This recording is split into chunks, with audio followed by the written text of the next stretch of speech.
ഏറ്റവും കുറഞ്ഞത് 5000 വർഷമെങ്കിലും പഴക്കമുള്ളൊരു സംസ്കാരമാണ് നമ്മുടെ ഇൻഡസ് വാലി സിവിലൈസേഷൻ എന്ന് നമ്മൾ വിളിക്കുന്ന സിന്ധു നദീതട സംസ്കാരം. ഈ സിന്ധു നദീതട സംസ്കാരം എന്ന് പറയുന്ന ഇന്ത്യൻ സംസ്കാരങ്ങളിൽ തന്നെ ഏറ്റവും പഴക്കം ചെന്ന സംസ്കാരങ്ങളിലൊന്ന് കേവലം അവിടെ മാത്രം വ്യാപിച്ചു കിടന്നിരുന്ന ഒന്നാണോ? അതോ ഏഷ്യയിലെ മറ്റു ഭാഗങ്ങളിലേക്ക് സിന്ധു നദീതട സംസ്കാരം വ്യാപിച്ചു കിടന്നിരുന്നോ? ഇപ്പോഴും ഉത്തരം കിട്ടാത്ത ഒരുപാട് ചോദ്യങ്ങൾ ഇത് അവശേഷിപ്പിക്കുന്നുണ്ട്. ഇൻഡസ് വാലി സിവിലൈസേഷനിൽ നിന്ന് നമുക്ക് കിട്ടിയിട്ടുള്ള പല പുരാതനമായ തെളിവുകളും അതിനോട് സാദൃശ്യമുള്ള വസ്തുക്കൾ പലതും ഇങ്ങ് നമ്മുടെ തമിഴ്നാട്ടിലെ ഖനനങ്ങളിൽ നിന്നും കണ്ടെത്തിയിട്ടുണ്ട്. അതിന് കാരണമായി പലരും പറയുന്നത് ഒരു പക്ഷേ ഇൻഡസ് വാലി സിവിലൈസേഷനിൽ ഉണ്ടായിരുന്ന മനുഷ്യർ അവിടെ നിന്ന് ഇങ്ങ് സൗത്തിലേക്ക് പലായനം ചെയ്ത് വന്നതാകാം. ഇതിനകത്ത് ഇന്ന് തെറ്റെന്ന് തെളിയിക്കപ്പെട്ടിട്ടുണ്ടെങ്കിലും ഇപ്പോഴും പലരും വിശ്വസിക്കുന്നത് ആര്യൻ അധിനിവേശ തിയറിയൊക്കെ സത്യമാണെന്നാണ്. അത് പച്ചക്കള്ളമാണെന്ന് ഈ സമീപകാലത്ത് തന്നെ തെളിഞ്ഞിട്ടുണ്ട്. ആര്യൻ അധിനിവേശ തിയറി സത്യമാണെന്ന് വിശ്വസിച്ചിരുന്ന കാലത്ത് എല്ലാവരും പറഞ്ഞുകൊണ്ടിരുന്നത് ഈ ഇൻഡസ് വാലി സിവിലൈസേഷനിൽ ജീവിച്ചിരുന്ന മനുഷ്യർ പിൽക്കാലത്ത് സൗത്തിലേക്ക് വന്ന് ഇവിടെ സെറ്റിലായി എന്നുള്ളതാണ്. എന്നാൽ ഇന്ന് നമുക്കറിയാം ഈ പറയുന്ന ആര്യൻ അധിനിവേശ തിയറി ഒരു പച്ചക്കള്ളമായിരുന്നുവെന്ന്. അപ്പോൾ പിന്നെ എങ്ങനെയാണ് ഈ ഒരു സിമിലാരിറ്റി ഉണ്ടായത്? ഇൻഡസ് വാലി സിവിലൈസേഷനിൽ നമുക്ക് കിട്ടിയതുമായിട്ട് സാദൃശ്യമുള്ള തെളിവുകൾ സൗത്തിലും രാജസ്ഥാനിലും അല്ലെങ്കിൽ നോർത്ത് ഇന്ത്യയിലും ഒക്കെ പലയിടങ്ങളിലും ഇന്ത്യയുടെ പല ഭാഗങ്ങളിൽ നിന്ന് നമുക്ക് കണ്ടെത്തിയിട്ടുണ്ട്. ഈവൻ നമ്മുടെ നോർത്ത് ഈസ്റ്റ് റീജിയണിൽ പോലും സാദൃശ്യമുള്ള ഒരുപാട് എവിഡൻസുകൾ നമുക്ക് കിട്ടിയിട്ടുണ്ട്. ഏറ്റവും ഇൻട്രസ്റ്റിംഗ് ആയിട്ടുള്ള ഒരു കാര്യം, ഗോപെക്സി ടെപ്പെ എന്ന് പറയുന്ന ഒരു ക്ഷേത്ര സമുച്ചയം അങ്ങ് തുർക്കിയിൽ കണ്ടെത്തിയിട്ടുണ്ട്. ഏതാണ്ട് 12,000 വർഷം വരെയൊക്കെ പഴക്കം കണക്കാക്കപ്പെടുന്ന ഒരു പ്രദേശമാണെന്ന്. 11,000 12,000 വർഷമെങ്കിലും പഴക്കമുള്ള ഒരു ക്ഷേത്ര സമുച്ചയവും ഒരു സംസ്കാരത്തിന്റെ തെളിവുകളുമാണ് നമുക്ക് ഇവിടെ നിന്ന് കണ്ടെത്തിയിട്ടുള്ളത്. ഇൻഡസ് വാലി സിവിലൈസേഷനുമായിട്ട് ഒരുപാട് സിമിലാരിറ്റീസ് ഇവിടെ നമുക്ക് കാണാൻ കഴിയും. പക്ഷെ ഡയറക്റ്റ് നമുക്കിത് ഇന്ത്യൻ കൾച്ചറുമായിട്ട് നമുക്ക് കണക്ട് ചെയ്യാൻ ഇന്ന് കഴിയില്ല.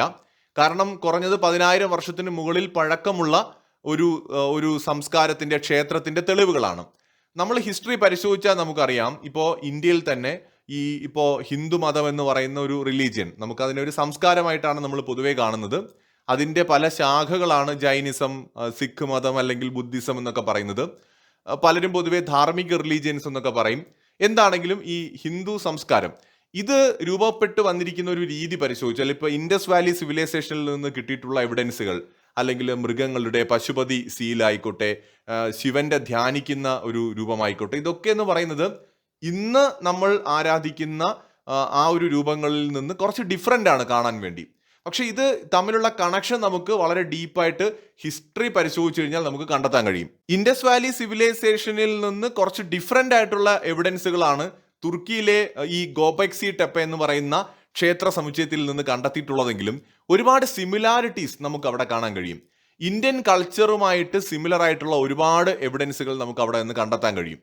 ഒരുപക്ഷെ ആയിരക്കണക്കിന് വർഷങ്ങൾക്ക് മുമ്പ് ഭയങ്കരമായിട്ട് ഇത് വ്യാപിച്ച് കിടന്നിട്ടുണ്ടാകാം ഇന്ത്യൻ കൾച്ചർ എന്ന് പറയുന്നത്. നമ്മളിപ്പോൾ ഇന്ന് ഇന്ത്യൻ എന്ന് പറയുന്നുവെങ്കിൽ അന്ന് ഇന്ത്യൻ എന്ന് പറയുന്ന ഒരു കോൺസെപ്റ്റ് അല്ല. ഇന്ത്യൻ ഉപഭൂഖണ്ഡത്തിൽ രൂപം കൊണ്ടിട്ടുള്ള ആ ഒരു സംസ്കാരം അന്ന് വളരെയധികം വ്യാപിച്ച് കിടക്കാനുള്ള എല്ലാ സാധ്യതയും നമ്മൾ കാണുന്നുണ്ട്. ഇപ്പോൾ ഇൻഡസ് വാലി സിവിലൈസേഷനിൽ കിട്ടിയിട്ടുള്ള ശില്പങ്ങളുമായിട്ട് വളരെയധികം സാദൃശ്യമുണ്ട് തുർക്കിയിൽ ഈ ഗോപെക്സി എന്ന് പറയുന്ന ആ ഒരു ഗോപെക്സി ടെപ്പെ എന്ന് പറയുന്ന ആ ഒരു പ്രദേശത്ത് നിന്ന് കണ്ടെത്തിയിട്ടുള്ള ശില്പങ്ങൾക്ക്.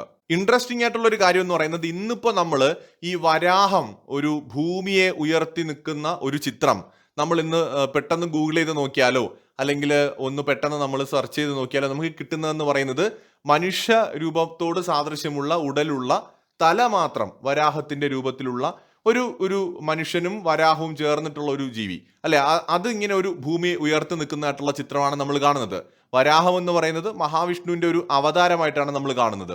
സമാനമായ ഒരു ചിത്രം ഈ ഗോപെക്സി ടെപ്പെ എന്ന് പറയുന്ന സ്ഥലത്ത് നിന്ന് നമുക്ക് കിട്ടിയിട്ടുണ്ട്. പില്ലർ നമ്പർ 12 അതിനകത്ത് ഇതേപോലെ തന്നെ ഒരു വരാഹത്തെ നമുക്ക് കാണാം.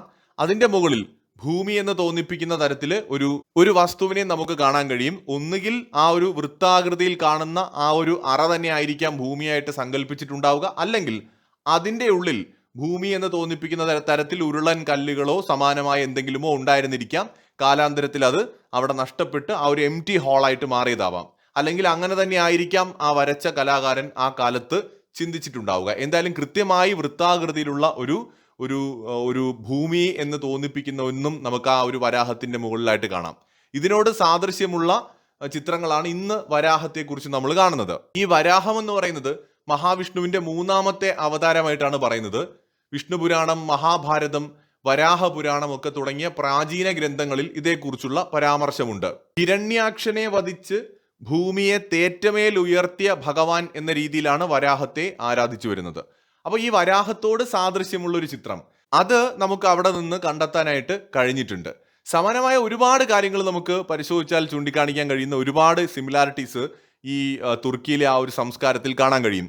ഈവൻ ശില്പങ്ങൾ പോലും ഇന്ത്യൻ ശില്പങ്ങളുമായിട്ട് അല്ലെങ്കിൽ ഇൻഡസ് വാലി ശില്പങ്ങളുമായിട്ട് വളരെ സാദൃശ്യമുള്ള ശില്പങ്ങളാണ് നമുക്ക് അവിടെ കാണാൻ കഴിയുന്നത്. മാത്രമല്ല ഈ അവിടെയുള്ള കൊത്തുപണികൾ, അതിനകത്ത് നാഗങ്ങൾ, അതുപോലെ ഈ പാലാഴി കടയുന്നതുമായിട്ട് സാദൃശ്യമുള്ള, അതായത് നമ്മൾ ചിന്തിക്കേണ്ടത് ആ കാലഘട്ടത്തിലെ ആ ഒരു മനുഷ്യർക്ക് ചെയ്യാൻ പറ്റുന്ന അവരുടെ ബെസ്റ്റ് അവർ അതിനകത്ത് കൊത്തിവെച്ചിട്ടുണ്ട് എന്നുള്ളതാണ്. പിന്നെ ഇത്രയും പഴക്കമുള്ളതാണ്, സ്വാഭാവികമായ അതിൻ്റെ രൂപത്തിലൊക്കെ തീർച്ചയായിട്ടും കാലഹരണപ്പെട്ടിട്ടുണ്ടാവാം. അതിന് കാലത്തിനനുസരിച്ചുള്ള ഒരുപാട് കേടുപാടുകൾ സംഭവിച്ചിട്ടുണ്ടാവാം. നമ്മൾ ഇന്നീ കാണുന്ന രൂപത്തിലായിരിക്കില്ല അതിൻ്റെ ഒറിജിനൽ അന്ന് ഉണ്ടായിരുന്നിട്ടുണ്ടാവുക. പക്ഷെ അവിടെ നിന്ന് കിട്ടിയിട്ടുള്ള ശില്പങ്ങൾക്കൊക്കെ തന്നെ പല ശില്പങ്ങൾക്കും നമ്മുടെ ഇൻഡസ് വാലി സിവിലൈസേഷനുമായിട്ട് സാദൃശ്യമുണ്ട്. ശിവനുമായിട്ട് ബന്ധപ്പെട്ട്, ശൈവിസവുമായിട്ട് ബന്ധപ്പെട്ട് ഒരുപാട് സിമിലാരിറ്റീസ് ഉള്ള ശില്പങ്ങളും കൊത്തുപണികളും ഒക്കെ നമുക്ക് അവിടെ കാണാൻ കഴിഞ്ഞിട്ടുണ്ട്. പക്ഷെ ഇതിനെയൊക്കെ അന്താരാഷ്ട്ര സമൂഹത്തിൽ പൊതുവെ ഈ ഒരു കണ്ടെത്തലുകൾ ഒരു കറക്റ്റായിട്ടുള്ള ഒരു കണക്ഷനായിട്ട് അവരാരും തന്നെ പറയുന്നില്ല. എന്ന് വെച്ചാൽ ഇൻഡസ് വാലി സിവിലൈസേഷൻ ഡയറക്റ്റ് ഈ ഗോബെക്സി ടെപ്പയുമായിട്ട് കണക്ട് ചെയ്തിരുന്നു എന്ന് പുരാവസ്തു ഗവേഷകരോ ചരിത്രകാരന്മാരോ എന്നും തന്നെ പറയുന്നില്ല. അത് അക്കാലത്തെ സംസ്കാരങ്ങളിൽ ഉണ്ടായിരുന്ന ഒരു എന്താ പറയുക, ഒരു സിമിലാരിറ്റി മാത്രമാണ്. എന്ന് വെച്ചാൽ ഒരു യാദൃശ്ചികമായ സിമിലാരിറ്റി ആയിട്ട് മാത്രമാണ് കാണുന്നത്. ഈവൻ ഗോബെക്സി ടെപ്പയിൽ നിന്ന് ത്രിശൂലത്തിന്റെ ആകൃതിയിലുള്ള അവശിഷ്ടങ്ങള്, ശിവലിംഗത്തോട് സാദൃശ്യമുള്ള, ഇന്നത്തെ ശിവലിംഗവുമായിട്ട് കുറച്ച് ഡിഫറൻസ് ആണ്, ബട്ട് ആ ഒരു ശിവലിംഗത്തോട് സാദൃശ്യമുള്ള എവിഡൻസുകളൊക്കെ കിട്ടിയിട്ടുണ്ട്. പക്ഷെ ഇതുകൊണ്ട് മാത്രം നമുക്ക് ഈ ഹിന്ദുയിസം ഡയറക്റ്റ് അവിടുമായിട്ട് കണക്ട് ചെയ്തിട്ടുണ്ട് എന്ന് തീർത്ത് പറയാനൊന്നും പറ്റില്ല. ബട്ട് ചില പോസിബിലിറ്റീസും കണക്ഷൻസും നമുക്ക് പ്രത്യക്ഷത്തിൽ തന്നെ കാണാൻ പറ്റുന്നുണ്ട്. ഇതിനെ പൊതുവെ പുരാവസ്തു ഗവേഷകരും ചരിത്രകാരന്മാരും ഒരു കോയിൻസിഡൻസ് ആയിട്ട് മാത്രമാണ് നിലവിൽ കരുതുന്നത്. മാത്രമല്ല നമ്മൾ ഈ സംസാരിക്കുന്നത് ആയിരക്കണക്കിന് വർഷം മുമ്പത്തെ കാര്യമാണ്, 5000, 10000 വർഷം മുമ്പത്തെ കാര്യമാണ്. ഈവൻ ഇൻഡസ് വാലി സിവിലൈസേഷന്റെ കാര്യത്തിൽ പോലും ഇന്നത്തെ നമ്മുടെ ഹിന്ദു സംസ്കാരമായിട്ട് വളരെ വൈകിയാണ് അത് കണക്ട് ചെയ്തിട്ട് അത് ഒന്നാണെന്നൊക്കെ ഏറെക്കുറെ മനസ്സിലാവുന്നത്. ഒരുപാട് തർക്കങ്ങൾ ആ വിഷയത്തിൽ ഇപ്പോഴും ഉന്നയിക്കുന്നവരൊക്കെ ഉണ്ട്, അത് അങ്ങനെയാണോ ഇങ്ങനെയാണോ എന്നൊക്കെ. ലളിതമായി ചിന്തിച്ചാൽ ഇന്നിപ്പോൾ നമ്മൾ ശിവന്റെ ഒരു ഇമേജ് വരയ്ക്കാൻ പറയുകയാണെന്നുണ്ടെങ്കിൽ ഒരു കലാകാരൻ വരയ്ക്കുന്നത് നമുക്കറിയാം. ശിവൻ എങ്ങനെയാണ് കഴുത്തിൽ പാമ്പൊക്കെ ഇട്ട് അങ്ങനത്തെ ഒരു രൂപമായിരിക്കും വരയ്ക്കുന്നത്. എന്നാൽ ഒരു 500 വർഷം മുമ്പ് ശിവനെ ആരാധിച്ചിരുന്നു എന്നതിൽ ആർക്കും തർക്കം ഉണ്ടാവില്ല. അന്നത്തെ ശിവന്റെ രൂപത്തിൽ ഇന്നത്തെ ശിവനെ വരയ്ക്കുന്ന കലാകാരന്മാരും അന്ന് വരച്ചിരുന്നവരും തമ്മിൽ ഭയങ്കര ഡിഫറൻസ് ഉണ്ട്. 1000 വർഷം മുമ്പാണെങ്കിൽ വലിയ ഡിഫറൻസ് കാണും. 2000 വർഷം മുമ്പത്തെ കാര്യത്തിലേക്ക് പോയാൽ അതിലും വലിയ ഡിഫറൻസ് കാണും. അപ്പൊ 5000 വർഷവും 10000 വർഷവും മുമ്പത്തെ മനുഷ്യൻ സങ്കല്പിച്ച് ആരാധിച്ച രീതിക്ക് ഭയങ്കരമായ ഡിഫറൻസ് വരും. എന്തായാലും വളരെയധികം സിമിലാരിറ്റി ഇൻഡസ് വാലി സിവിലൈസേഷനുമായിട്ടും ഇന്ത്യൻ സംസ്കാരവുമായിട്ടും തുർക്കിയിൽ നിന്ന് കണ്ടെത്തിയിട്ടുള്ള ആ ക്ഷേത്ര സമുച്ചയത്തിനുണ്ട് എന്നുള്ളത് നിഷേധിക്കാൻ കഴിയില്ല. പക്ഷെ അതിനെ വസ്തുതാപരമായിട്ട് അത് തെളിയിക്കുക എന്ന് പറയുന്നത് അത്ര എളുപ്പമല്ല. അതിന് ആ രാജ്യത്തും അല്ലെങ്കിൽ ഇതിന്റെ പര്യവേഷണങ്ങളിൽ പങ്കെടുത്ത ആളുകൾക്കും താല്പര്യമുണ്ടോ എന്നത് ഒരു പ്രശ്നമാണ്. ഈ കണക്ഷൻ ഇൻഡസ് വാലി സിവിലൈസേഷനുമായിട്ട് തുർക്കിയിലെ ആ ഒരു ഗോബെക്സി ടെപ്പെ ക്ഷേത്ര സമുച്ചയത്തിന് ഉള്ള കണക്ഷൻ, അതിനെക്കുറിച്ച് കൂടുതൽ ആഴത്തിൽ ഗവേഷണം നടത്തി അതുണ്ടെങ്കിൽ അത് ലോകത്തിന് മുന്നിൽ ബോധ്യപ്പെടുത്താൻ അവർക്ക് താല്പര്യമുണ്ടോ എന്നുള്ളതാണ് ഏറ്റവും പ്രധാനം. അവർക്ക് അതിന് താല്പര്യം ഉണ്ടാകില്ല. കാരണം അത്തരത്തിലുള്ള ഒരു കൾച്ചറൽ ഒരു ബോണ്ട് ഇന്ത്യയുമായിട്ടുണ്ടെന്ന് അങ്ങനെ അവർക്ക് സമ്മതിക്കേണ്ട ആവശ്യമില്ല. മാത്രമല്ല അങ്ങനെ വരുമ്പോൾ അത് ഇന്ത്യൻ കൾച്ചർ വളരെ പുരാതനമാണ് എന്ന് കൂടുതൽ തെളിയുന്നതും ഇന്ത്യൻ കൾച്ചർ ലോകമൊട്ടാകെ പലയിടങ്ങളിലേക്കും വ്യാപിച്ചിരുന്നു എന്നതിനെ സാധൂകരിക്കുന്നതുമാണ്. അതിനൊക്കെ ഒരുപാട് പൊളിറ്റിക്കൽ റീസൺസ് ഉണ്ട്, ഒരുപാട് മറ്റ് മതപരമായ കാരണങ്ങളുമൊക്കെ അതിനകത്തുണ്ട്. അപ്പോൾ ഇതിനെ നമ്മൾ മതം അല്ലെങ്കിൽ എന്നുള്ളതൊക്കെ മാറ്റി നിർത്തിയിട്ട് കൾച്ചറൽ രീതിയിൽ നോക്കിയാൽ തന്നെ ഇന്ത്യൻ കൾച്ചർ ഒരുപക്ഷെ സംസ്കാരങ്ങളുടെ ഒരു കളിത്തൊട്ടിലായിരുന്നിരിക്കണം ഒരു കാലത്ത്. കാരണം അതിന് അനുയോജ്യമായ ഒരു സാഹചര്യം ഇവിടെ ഉണ്ടായിരുന്നു. അതിനപ്പുറം ദൈവികമായ കാര്യങ്ങളിലേക്കോ മതപരമായ കാര്യങ്ങളിലേക്കോ ഞാൻ പോകുന്നില്ല. മറിച്ച് അതിലുപരിയായിട്ട് ലോജിക്കലി നമ്മൾ ചിന്തിച്ചാൽ തന്നെ ഇന്ത്യൻ സംസ്കാരങ്ങളുടെ ഒരു കളിത്തൊട്ടിലായിരുന്നിരിക്കാനുള്ള സാധ്യത വളരെ കൂടുതലാണ്.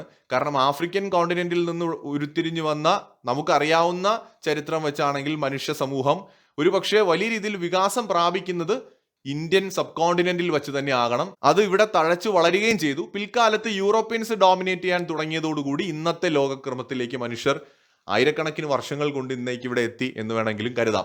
മറ്റൊരു വീഡിയോയുമായി വീണ്ടും കാണാം.